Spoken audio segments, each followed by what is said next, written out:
Welcome back to Painting with Bennett, where today I'm going over how I painted my Killzone Volkus terrain set for Kill Team.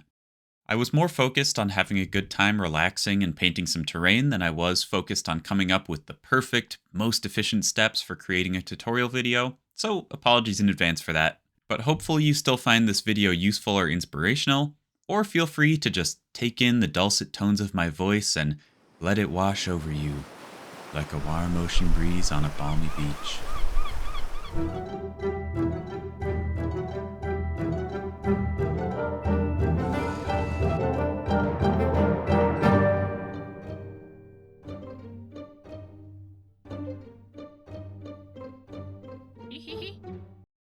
The actual assembly for this terrain wasn't too bad at all, but there were quite a few fairly visible mold lines. I wanted to test out some different mold line cleanup techniques to sort of see what worked fastest on these large terrain pieces, while also not compromising too much on the look. And for me, the best and fastest options were either just scraping them off with a knife, which mostly worked best on the large flat walls, or using some sprue glue and just applying a nice thick coat of that over the mold line. Things like sanding or rubbing it with regular plastic cement just didn't quite seem to do the job, probably because they just weren't fast enough at taking off all the larger mold lines. Now, I definitely knew that I wanted to keep the terrain fairly neutral in color so that it doesn't distract too much from the minis, but I still want it to look interesting on its own. I decided to make the terrain a neutral ivory color, but add bits of color with things like blue floors and doors, rust effects, weathering, and so on. And here's the test piece that I painted. Mainly it uses sort of reddish-brown shadows and grime effects, ivory highlights on the walls, and the metal bits are all picked out with steel with a sort of bluish verdigris effect on it. You can see that since painting my other terrain, I've come back and actually airbrushed some green onto this piece, but originally it looked much more brown and red than this. So after painting this test piece, then setting it aside and working on some other stuff for a while, eventually I came back to painting all the rest of this Volkus terrain. I decided I wasn't really gelling with the original look. It was okay, but it just wasn't entirely what I envisioned in my head. Which is totally okay. I think that's a very natural part of creating art, and usually I'm all for just embracing outcomes like that. But I decided that I have all these other unpainted pieces of terrain, so why not do some more experimenting and find a result that I liked a little bit better. I rattle can primed the rest of the terrain in white, and mixed up a light olive color and airbrushed the walls and most of the rubble with that, following that up with a zenithal highlight of pure stone gray. I mostly liked the colors from the test piece, but I want to make the surfaces have more of a cool shade instead of a warm one. I think that the warm shade got a little bit lost in all the dirt and rust and shading effects, and it all just kind of blended together. So instead I'm using cool green colors to shade things this time around, which should make all of those orangey, umbery colors pop really well against it.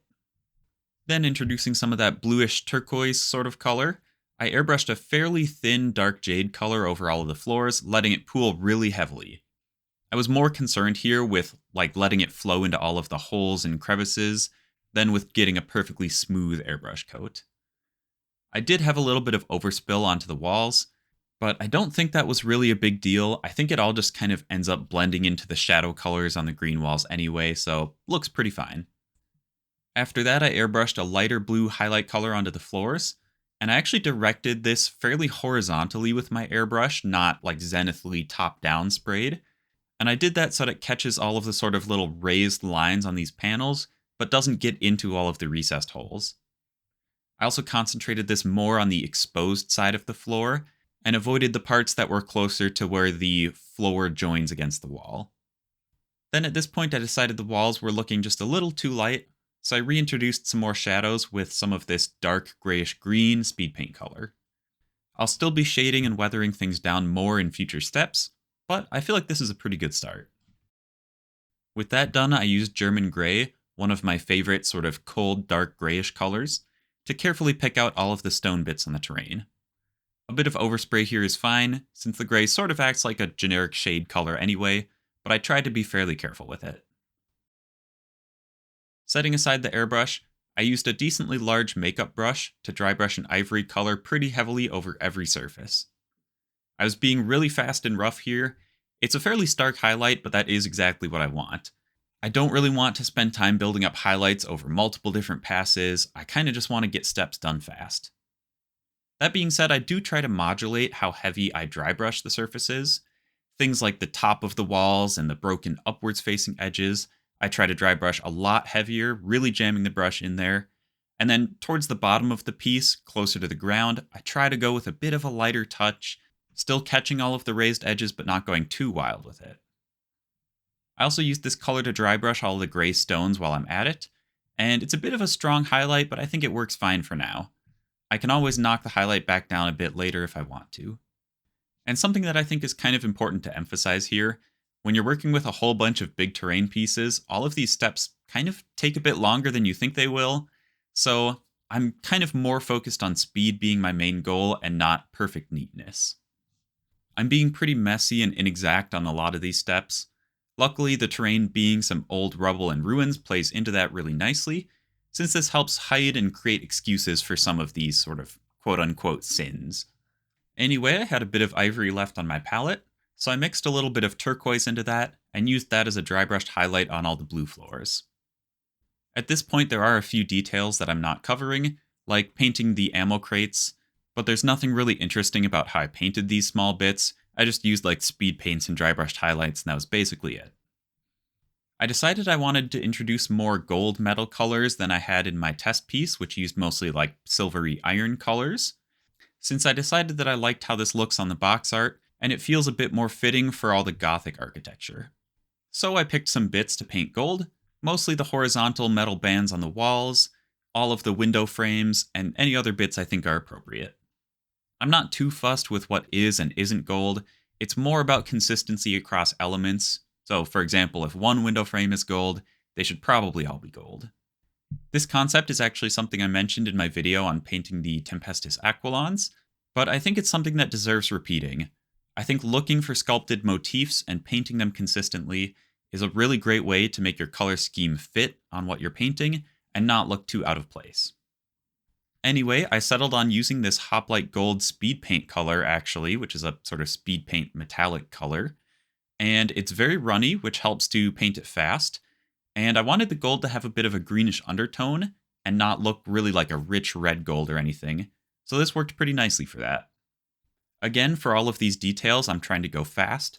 I used a large beat-up brush and I load a pretty good amount of paint onto it. The thin consistency of the speed paint means that I can get away with applying a pretty thick coat and it will still dry looking okay.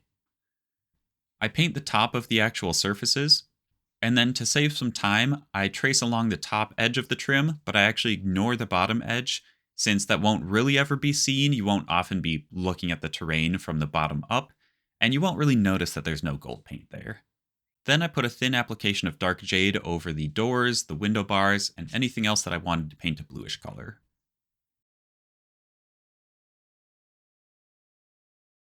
I picked a dark brown speed paint, and then I absolutely slopped it all over the other parts that I want to paint metal.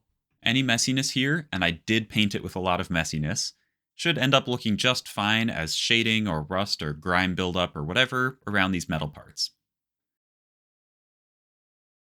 When that was dry, I used a dark steel color to dry brush all of these metal bits very heavily. Moving back to some more shading, I experimented with a lot of different wash techniques at this step. I tried using dark green and brown ink washes. I tried using some ProAcryl Nouche medium with some dark green and brown colors. I tried the Green Games Workshop washes like Athonian Camo shade, and all these results, they were fine, but I didn't really super duper love any of them.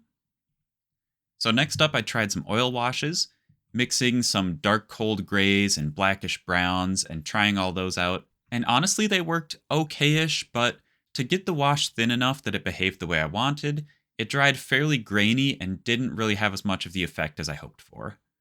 I could have made it a bit thicker, but then I would have had to spend a lot more time applying it more carefully or cleaning it up, and I just didn't really want to do all that effort. The option I ended up settling with was fairly simple. I used some wash and glaze medium, some water and flow improver, and a mix of black and brown inks. You need a lot of wash for all this terrain, so this was a more cheap, economical way to make it that doesn't totally break the bank on buying like 2 bottles of Citadel wash or something. This step was still taking a long time to do though, so I switched to applying it in a bit of a faster way. I mixed roughly 2 parts black ink to 1 part brown ink in my airbrush, thinned it with some flow improver and a pretty good amount of water, and then just airbrush doused the piece very heavily with this mix, working in one section of each terrain piece at a time. When I was spraying this, I intentionally flooded the model with it, and while it's still wet, just after I sprayed it, I took a paper towel that I dampened with a little bit of water, and I gently wiped it across the surface. I'm being really gentle here for a few reasons. First off, the minis aren't varnished, and I don't really want to pull up any paint layers by swiping too aggressively. And secondly, I think pressing too hard would pull up a little bit too much paint from the little recesses and rivet holes and stuff like that. Also, I think dampening the paper towel helped a ton. It meant that the paper towel wasn't so dry that it just instantly wicked away all the paint, but it still pretty nicely pulled paint off of the raised surfaces. And because the paper towel was damp, I didn't really notice any fibers or shreds of the paper towel being left behind on the surfaces. Normally for this sort of technique you might use makeup sponges, but honestly on this much terrain you'd probably chew through using an entire pack of them, which seems a little wasteful. And woo, holy moly, the wash step is finally done.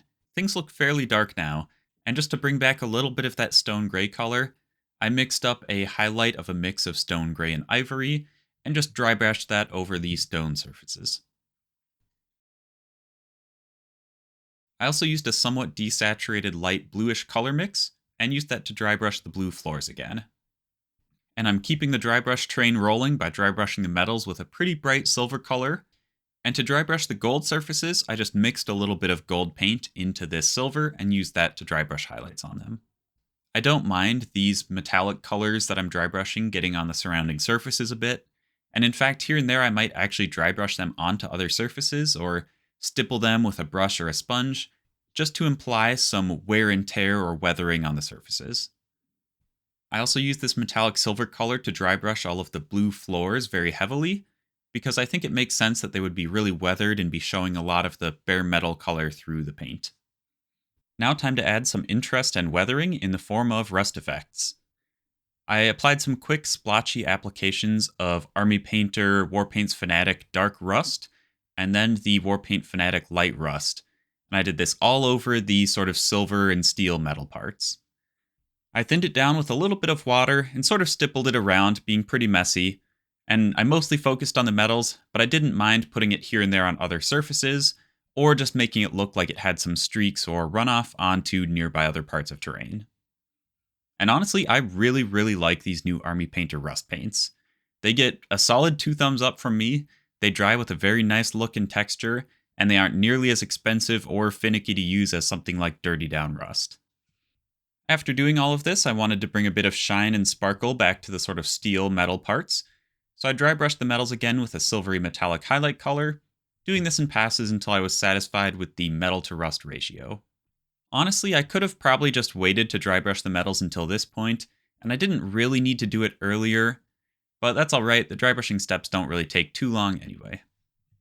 And at this point I moved on to doing some smaller detail work. I picked out a bunch more little details, like painting all of these green consoles, the broken lights and things like that, and I just painted them with standard base coats and thin layered highlights. Nothing too special at all there. And I had fun painting some of the little papers on 1 or 2 of the walls, and I freehanded a little chaos symbol here as well, just for fun.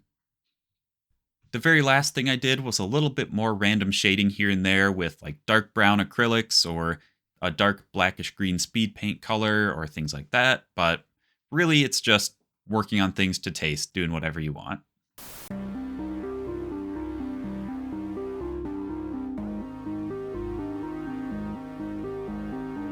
And with that, we're at the end of the long and winding road that was me painting my Volkus terrain. I've really had a lot of fun painting it, and I kind of went above and beyond what I had planned to do just because I was enjoying painting it so much.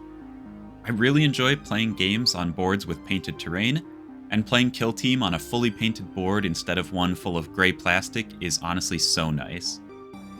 But as always, let me know if you have any questions in the comment section and I'll do my best to answer them. And I don't care at all about video metrics, but it does make me happy when people leave likes and nice comments, so do that if you want to, I suppose. And with that, I'll see you in the next video, whatever that ends up being. I honestly don't really know what I'm going to work on next, but we'll see. So take care, stay safe, and I hope you have a great day.